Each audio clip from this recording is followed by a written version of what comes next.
अध्याय 27 भागवत और विष्णु सहस्त्र नाम प्रदान कर अनुग्रहित करना। गीता रहस्य दादा साहेब कापरडे। इस अध्याय में बतलाया गया है कि श्री साई बाबा ने किस प्रकार धार्मिक ग्रंथों को करस्पर्श कर अपने भक्तों को पारायण के लिए देकर अनुग्रहित किया तथा और भी अन्य घटनाओं का उल्लेख किया गया है। प्रारंभ। जनसाधारण का ऐसा विश्वास है कि समुद्र में स्नान कर लेने ही समस्त तीर्थों तथा पवित्र नदियों में स्नान करने का पुण्य प्राप्त हो जाता है। ठीक इसी प्रकार सद्गुरु के चरणों का आश्रय लेने मात्र से तीनों शक्तियों ब्रह्मा विष्णु और महेश और परब्रह्मा को नमन करने का श्रेय सहज ही प्राप्त हो जाता है। श्री सच्चिदानंद साई महाराज तो भक्तों के लिए कल्पतरु दया के सागर और आत्मानुभूति देने वाले हैं। हे साई, तुम अपनी कथाओं के श्रवण में मेरी श्रद्धा जागृत कर दो। घनघोर वर्षा ऋतु में जिस प्रकार चातक पक्षी स्वाति नक्षत्र की केवल एक बूंद का पान कर प्रसन्न हो जाता है, उसी प्रकार अपनी कथाओं के सार सिंधु से प्रकटित एक जल कण का सहस्रांश दे दो, जिससे पाठकों और श्रोताओं के हृदय तृप्त होकर प्रसन्नता से भरपूर हो जाए, शरीर से स्वेद प्रवाहित होने लगे, आंसुओं से नेत्र परिपूर्ण हो जाए, प्राण स्थिरता पाकर चित्त एकाग्र हो जाए और पल पल पर रोमांच हो उठे। ऐसा सात्विक भाव सभी में जागृत कर दो। पारस्परिक वैमनस्य तथा वर्ग अपवर्ग का भेदभाव नष्ट कर दो, जिससे वे तुम्हारी भक्ति में सिसके बिलखे और कंपित हो उठे। यदि ये सब भाव उत्पन्न होने लगे तो इसे गुरु कृपा के लक्षण जानो। इन भावों को अंतःकरण में उदित देखकर गुरु अत्यंत प्रसन्न होकर तुम्हें आत्मानुभूति की ओर अग्रसर करेंगे। माया से मुक्त होने का एकमात्र सहज उपाय अनन्य भाव से केवल ही श्री साई बाबा की शरण जाना ही है। वेद वेदांत भी माया रूपी सागर से पार नहीं उतार सकते। यह कार्य तो केवल सद्गुरु द्वारा ही संभव है।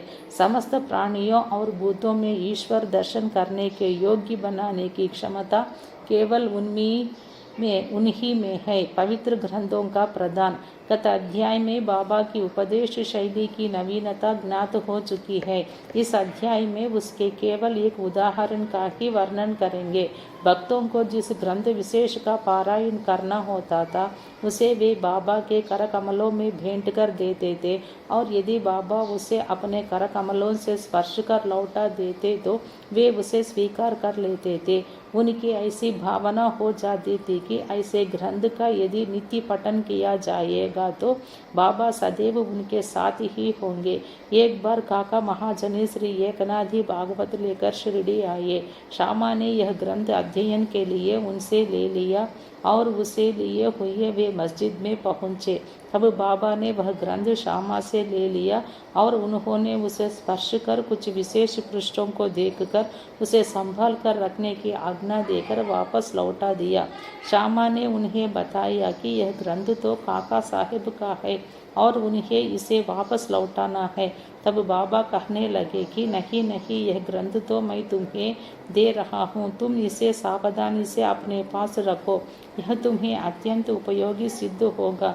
कुछ दिनों के पश्चात काका महाजनी पुनः श्री एकनाथी भागवत की दूसरी प्रति लेकर आए और बाबा के कर कमलों में भेंट कर दी, जिसे बाबा ने प्रसाद स्वरूप लौटाकर उन्हें भी उसे सावधानी से संभाल कर रखने की आज्ञा दी।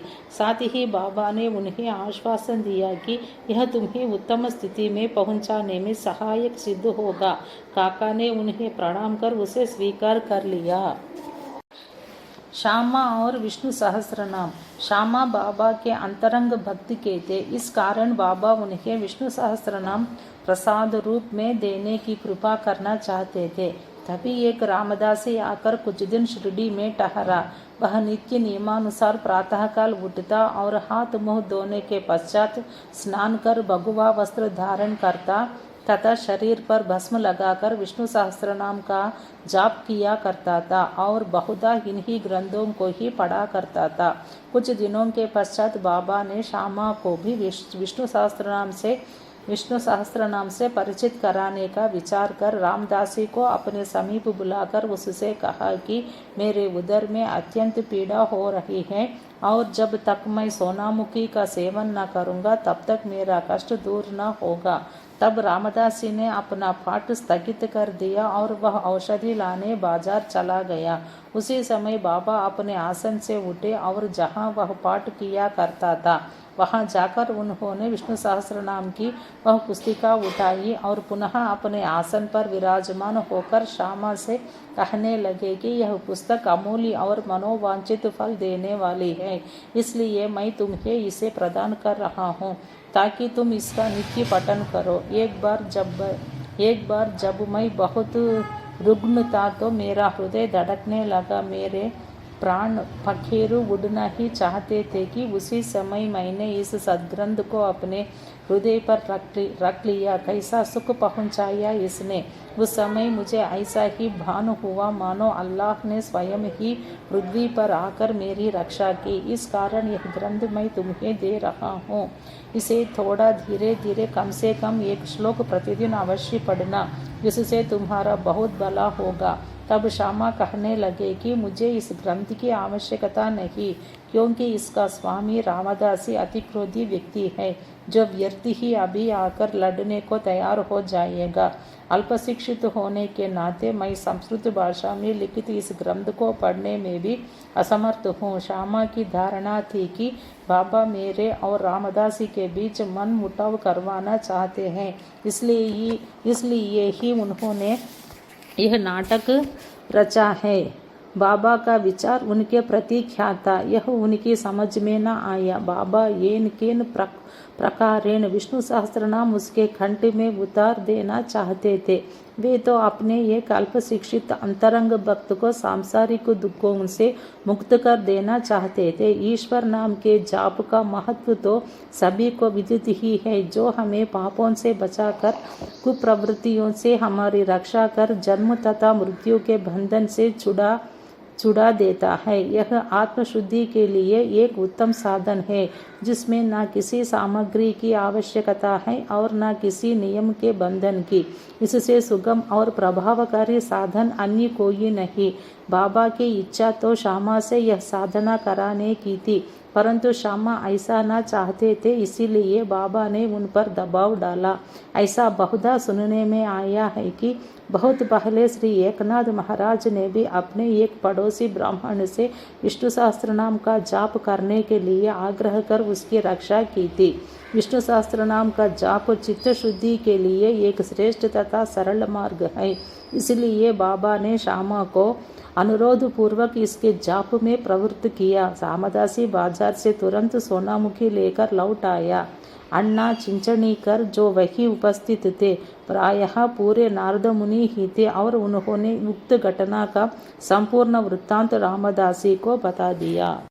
रामदासी क्रोधावेश में आकर श्यामा की ओर लपका और कहने लगा कि यह तुम्हारा ही कार्य है, जो तुमने बाबा के द्वारा मुझे उधर पीड़ा बहाने औषधि लेने को भेजा। यदि तुमने पुस्तक न लौटाई तो मैं तुम्हारा सिर तोड़ दूंगा। श्यामा ने उसे शांतिपूर्वक समझाया, परंतु उनका कहना व्यर्थ ही हुआ। तब बाबा प्रेम पूर्वक बोले कि अरे रामदास, यह क्या बात है, क्यों उपद्रव कर रहे हो? क्या श्यामा अपना बालक नहीं है? तुम उसे व्यर्थ क्यों झगड़ा करते हो? क्या तुम नम्र और मृदुल वाणी नहीं बोल सकते?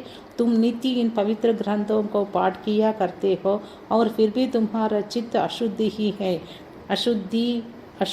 है। जब तुम्हारी इच्छाएं ही तुम्हारे वश में नहीं है तो तुम रामदासी कैसे? तुम्हें तो समस्त वस्तुओं से अनासक्त वैराग्य होना चाहिए। कैसी विचित्र बात है कि तुम्हें इस पुस्तक पर इतना अधिक मोह है। सच्चे रामदासी को तो ममता त्याग कर समदर्शी होना चाहिए। तुम तो अभी बालक श्यामा से केवल एक छोटी सी पुस्तक के लिए झगड़ा कर रहे थे। जाओ अपने आसन पर बैठो। पैसों से पुस्तकें तो अनेक प्राप्त हो सकती है, परंतु मनुष्य नहीं। उत्तम विचारक बनकर विवेकशीली होवो। पुस्तक का मूल्य ही क्या है और उससे श्यामा को क्या प्रयोजन। मैंने स्वयं उठाकर वह पुस्तक उसे दी थी, यह सोचकर कि तुम्हें तो यह पुस्तक पूर्णतः कंठस्थ है, श्यामा को इसके पठन से कुछ लाभ पहुँचे, इसलिए मैंने उसे दे दी। बाबा के ये शब्द कितने मृदु और मार्मिक तथा अमृत तुल्य है। इनका प्रभाव रामदासी पर पड़ा। वह चुप हो गया तथा फिर श्यामा से बोला कि मैं इसके बदले में पंचरत्नी गीता की एक प्रति स्वीकार कर लूँगा। तब श्यामा भी प्रसन्न होकर कहने लगे कि एक ही क्यों, मैं तो तुम्हें उसके बदले में 10 प्रतियां देने को तैयार हूँ। इस प्रकार यह विवाद तो शांत हो गया, परंतु अब प्रश्न यह आया कि रामदासी ने पंचरत्नी गीता के लिए एक ऐसी पुस्तक जिसका उसे कभी ध्यान भी न आया था, इतना आग्रह क्यों किया, और जो मस्जिद में हर दिन धार्मिक ग्रंथों का पाठ करता हो, वह बाबा के समक्ष ही इतना उत्पात करने पर क्यों उतारू हो गया। हम नहीं जानते कि इस दोष का निराकरण कैसे करें और किसे दोषी ठहरावे। हम तो केवल इतना ही जाने सके हैं कि यदि इस प्रणाली का अनुसरण न किया गया होता तो विषय का महत्व और ईश्वर नाम की महिमा तथा श्यामा को विष्णु शास्त्र नाम के पठन का शुभ अवसर ही प्राप्त न होता। इससे यही प्रतीत होता है कि बाबा के उपदेश की शैली और उसकी क्रिया अद्वितीय है।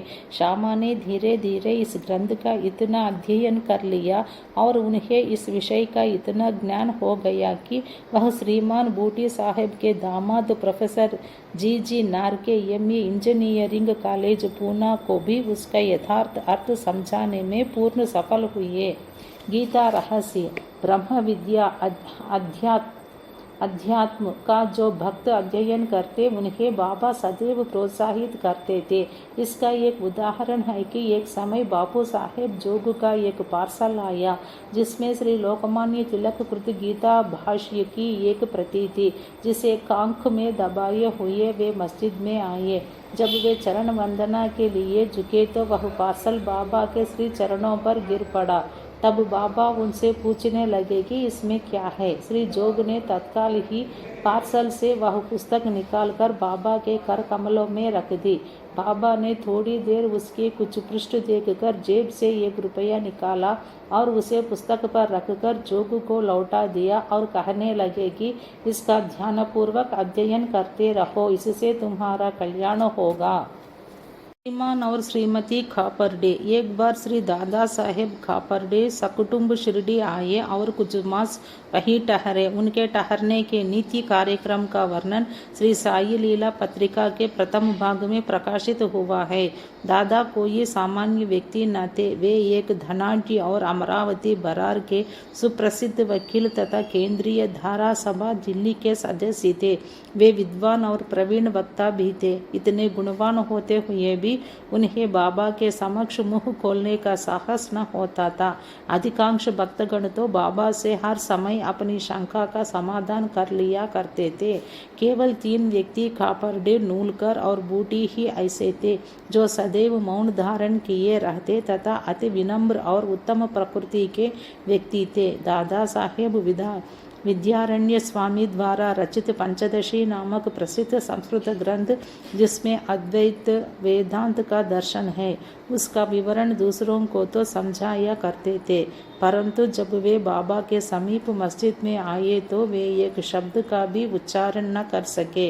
यथार्थ में कोई व्यक्ति चाहे वह जितना वेदांतों में पारंगत क्यों न हो, परंतु ब्रह्मापद को पहुँचे हुए व्यक्ति के समक्ष उसका शुष्क ज्ञान प्रकाश नहीं दे सकता। दादा 4 मास तथा उनकी पत्नी 7 मास वहाँ ठहरी। वे दोनों अपने शिरडी प्रवास से अत्यंत प्रसन्न थे। श्रीमती खापर्डे श्रद्धालु तथा पूर्ण भक्ति थी, इसलिए उनका साई चरणों में अत्यंत प्रेम था। प्रतिदिन दोपहर को वे स्वयं नैवेद्य लेकर मस्जिद को जाती और जब बाबा उसे ग्रहण कर लेते तभी वे लौटकर अपना भोजन किया करती थी। बाबा उनकी अटल श्रद्धा की झांकी का दूसरों को भी दर्शन कराना चाहते थे। एक दिन दोपहर को वे सांजा, पूरी, भात, सार, खीर और अन्य भोजन पदार्थ लेकर मस्जिद में आई। और दिनों तो भोजन प्रायः घंटों तक बाबा की प्रतीक्षा में पड़ा रहता था, परंतु उस दिन वे तुरंत ही उठे और भोजन के स्थान पर आकर आसन ग्रहण कर लिया और थाली पर से कपड़ा हटाकर उन्होंने रुचिपूर्वक भोजन करना प्रारंभ कर दिया। तब श्यामा कहने लगे कि यह पक्षपात क्यों? दूसरों की थालियों पर तो आप दृष्टि तक नहीं डालते, उल्टे उन्हें फेंक देते हैं, परंतु आज इस भोजन को आप बड़ी उत्सुकता और रुचि से खा रहे हैं। आज इस बाई का भोजन आपको इतना स्वादिष्ट क्यों लगा? यह विषय तो हम लोगों के लिए एक समस्या बन गया है। तब बाबा ने इस प्रकार समझाया। मुझ ही इस भोजन में एक विचित्रता है। पूर्व जन्म में यह बाई एक व्यापारी की मोटी गाय थी जो बहुत अधिक दूध देती थी। पशु योनि त्याग कर इसने एक माली के कुटुंब में जन्म लिया। उस जन्म के उपरांत फिर यह एक क्षत्रिय वंश में उत्पन्न हुई और इसका ब्याह एक व्यापारी से हो गया। इस बार एक ब्राह्मण के घर उनका जन्म हुआ है। दीर्घकाल के पश्चात ड्रू से भेंट हुई है, इसलिए इनकी थाली में से प्रेम पूर्वक 4 ग्रास तो खा लेने दो। ऐसा कहकर बाबा ने भरपेट भोजन किया और फिर हाथ मुंह धोकर और तृप्ति की 4-5 डकारे लेकर वे अपने आसन पर पुनः विराजे। फिर श्रीमती खापर्डे ने बाबा को नमन किया और उनके पाद सेवन करने लगी। बाबा उनसे वार्तालाप करने लगे और साथ साथ उनके हाथ भी दबाने लगे। बाबा उनसे वार्तालाप करने लगे और साथ साथ उनके हाथ भी दबाने लगे। इस प्रकार परस्पर सेवा करते देख श्यामा मुस्कुराने लगा और बोला कि देखो तो यह एक अद्भुत दृश्य है कि भगवान और भक्त एक दूसरे की सेवा कर रहे हैं। उनकी सच्ची लगन देखकर बाबा अत्यंत कोमल तथा मृदु शब्दों में अपने श्रीमुख से कहने लगे कि अब सदैव राजा राम का जाप किया करो और यदि तुमने इसका अभ्यास क्रमबद्ध कर लिया तो तुम्हें अपने जीवन के ध्येय की प्राप्ति अवश्य हो जाएगी। तुम्हें पूर्ण शांति प्राप्त होकर अत्यधिक लाभ होगा। आध्यात्मिक विषयों से अपरिचित व्यक्तियों के लिए यह घटना साधारण सी प्रतीत होगी, परंतु शास्त्रीय भाषा में यह शक्तिपात के नाम से विदित है, अर्थात गुरु द्वारा शिष्य में शक्ति संचार करना। बाबा के वे शब्द कितने शक्तिशाली और प्रभावकारी थे जो एक क्षण में ही हृदय कमल में प्रवेश कर गए और वहां अंकुरित हो उठे। यह घटना गुरु शिष्य संबंध के आदर्श की द्योतक है। गुरु शिष्य दोनों को एक दूसरे को अभिन्न जानकर प्रेम और सेवा करनी चाहिए, क्योंकि उन दोनों में कोई भेद नहीं है। वे दोनों अभिन्न और एक ही है जो कभी पृथक नहीं हो सकते। शिष्य गुरुदेव के चरणों पर मस्तक रख रहा है। शिष्य गुरुदेव के चरणों पर मस्तक रख रहा है। यह तो केवल बाह्य दृश्य मात्र है। आंतरिक दृष्टि से दोनों अभिन्न और एक ही है तथा जो उनमें भेद समझता है वह अभी अपरिपक्व और अपूर्ण ही है। श्री सद्गुरु साई नाथार्पणमस्तु। शुभम भवतु।